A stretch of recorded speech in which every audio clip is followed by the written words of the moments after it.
सध्या महाराष्ट्रामध्ये विधानसभा निवडणुकीचे पडगम वाजले आहेत.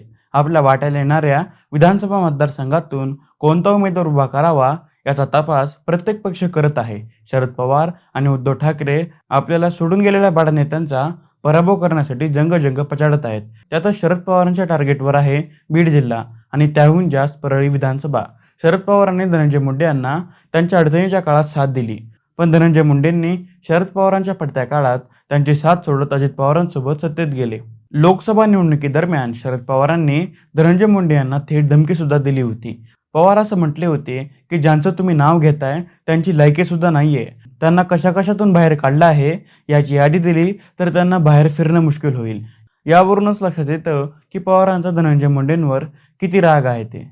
त्याबरोबरच धनंजय मुंडेंनी शरद पवारांसोबत मनोज जरांगे पाटलांना सुद्धा अंगावर घेतलं आहे. बीडमधील पंकजा मुंडे यांच्या दसरा मेळाव्याला धनंजय मुंडे देखील उपस्थित होते. या दसरा मेळाव्यात बोलताना धनंजय मुंडे यांनी असं वक्तव्य केलं की दुसरा मेळावा घेऊन पहिल्या मेळाव्याचं पावित्र्य भंग करता येणार नाही. याला उत्तर म्हणून जरांगे पाटलांनी माझ्या नादाला नका लागू असा थेट इशाराच मुंडेंना दिला. त्यामुळे धनंजय मुंडेंनी सहानुभूतीच्या लाटेवर स्वार होऊन महाराष्ट्र जिंकायला निघालेल्या शरद पवारांना आणि आता मराठा समाज ज्यांच्या मागे उभा आहे असे जरांगे पाटलांना अंगावर घेऊन मुंडे पुन्हा आमदार होतील का आणि पवार धनंजय मुंडेंना पाहण्यासाठी कोणता उमेदवार देतील आणि जरांगे फॅक्टर कितपत काम करेल तेच पाहूया या व्हिडिओमधून. नमस्कार, मी सार्थक पाटील, तुम्ही पाहत आहात जनाकृती. धनंजय मुंडे सध्या परळी विधानसभा मतदारसंघातून आमदार आहेत. तसं पाहायला गेलं तर परळी विधानसभेचा महाराष्ट्राच्या राजकारणात एक वेगळं स्थान होतं.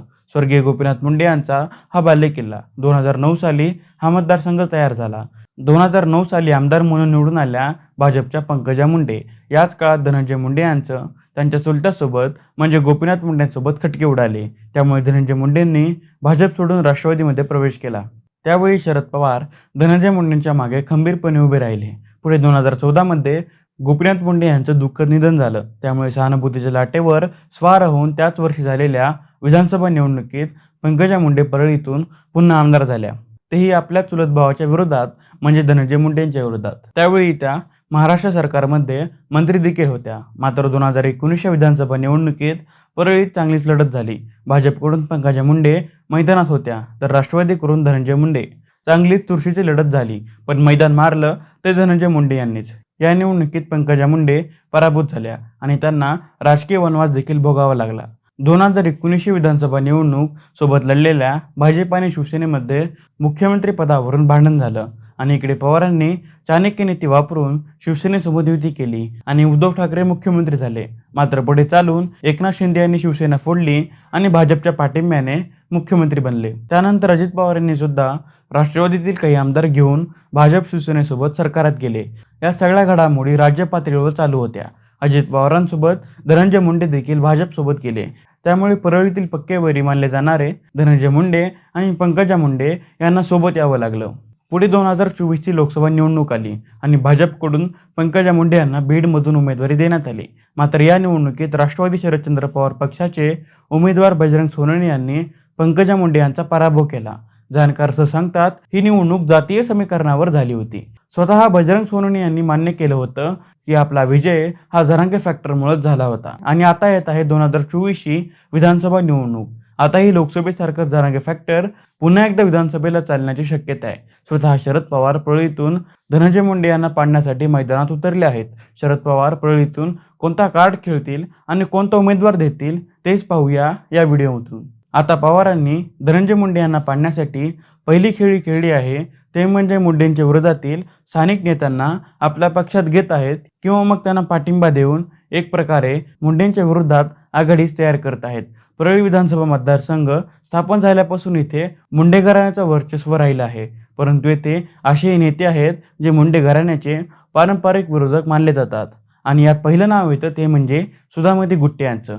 सुधामती गुट्टे यांनी गोपीनाथ मुंडे यांच्या विरोधात सुद्धा काम केलं आहे आणि आताच झालेल्या लोकसभा निवडणुकीत सुद्धा त्यांनी पंकजा मुंडे यांच्या विरोधात चांगलीच फिल्डिंग लावली होती. आणि त्यांचे चिरंजीव सुनील गुट्टे यांनी सुद्धा मागील काही दिवस झालं परळीमधील गावाखेड्यांना भेटी द्यायला सुरुवात केलेली आहे. शेतकरी संवाद यात्रा सुद्धा त्यांनी काढलेली आहे. त्यामुळे गुट्टे यांना मानणारा एक मोठा गट आहे आणि हाच गट मुंडेंच्या विरोधात परळीमध्ये जोरदार काम करत आहे. त्याबरोबरच मुंडेंचे पारंपरिक विरोधक मानले जाणारे फुलचंद करड यांना सुद्धा पवार आपल्या पक्षात घेतील असं म्हणलं जातंय. त्याबरोबरच काँग्रेसचे बीड जिल्हाध्यक्ष राजेसाहेब देशमुख यांनी शरद पवारांची भेट घेतली आहे. यावरून असं दिसतंय की मुंडेंच्या विरोधकांची मोठ मानण्यात पवारांना यश येत आहे. परळीमधून राष्ट्रवादी शरदचंद्र पवार पक्षाकडून लढण्यासाठी सध्या 2 इच्छुक उमेदवार आहेत. त्यातले पहिले म्हणजे राजेसाहेब देशमुख. राजेसाहेब देशमुखांनी आता शरद पवारांची भेट घेतली आहे आणि परळीतून उमेदवारी देखील मागितला आहे असं म्हटलं जातंय. तर देशमुखांना उमेदवारी मिळाली तर लोकसभेसारखंच मराठा उमेदवार विरुद्ध ओबीसी उमेदवार अशी लढत होऊ शकते. त्यामुळे ओबीसी समूहाचे एक गट्टा मतदान मुंडे यांना मिळू शकतं आणि जर जरांगे पाटलांनी त्यांचे उमेदवार दिले तर मराठा समाज कोणत्याही पक्षाकडे न जाता जरांगेंच्या उमेदवारांना मतदान करतील. त्यामुळे शरद पवार परळीतून ओबीसी उमेदवार देऊन ओबीसीमध्ये सुद्धा आपल्याकडे घेण्याचा प्रयत्न करतील असं स्थानिक पत्रकार सांगत आहेत. त्यामुळे जातीने मराठा असणाऱ्या देशमुख यांना उमेदवारी मिळण्याचे चान्सेस जरा कमीच आहेत. पवारांच्या पक्षाकडून दुसरे इच्छुक उमेदवार आहेत ते म्हणजे सुधामती गुट्टे यांचे चिरंजीव सुनील गुट्टे. सुनील गुट्टे हे ओबीसी समाजाचे आहेत.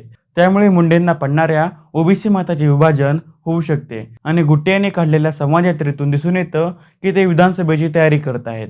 पवारांना ही माहिती आहे की मराठा समाजाचा मुंडेंवर रोष आहे.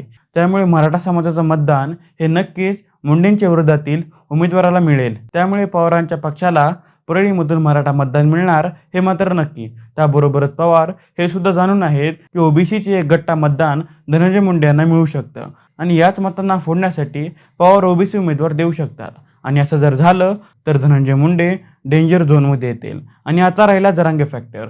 जर जरांगे पाटलांनी आपला उमेदवार उभे केले तर एक गट्टा मराठा मतदान कोणत्याही पक्षाला न पडता पाटलांच्याच उमेदवाराला मिळणार हे मात्र नक्की. पण जर जरांगे पाटलांनी उमेदवार दिले नाहीत आणि जाहीर सांगितलं की या नेत्यांना पाडा तर त्या नेत्यांमध्ये धनंजय मुंडे फिक्स असणार. त्यामुळे मुंडेंना माहिती आहे की मराठा मतदार आपल्याला मतदान करणार नाही. त्यामुळे ते ओबीसी मतांवर अवलंबून असणार. त्यामुळे पवार ओबीसी समाजाचा उमेदवार देऊन मुंडेंचे ओबीसी मत फोडण्याचा प्रयत्न करतील आणि भाजपमुळे धनंजय मुंडे यांना दलित आणि मुस्लिम मते पडणार नाहीत. ते मिळणार पवारांच्या पक्षालाच. आता याबाबत तुम्हाला काय वाटतं हे मला कमेंट करून नक्की सांगा आणि आपल्या चॅनेलला म्हणजे जनाकृतीला सबस्क्राईब करायला विसरू नका. धन्यवाद.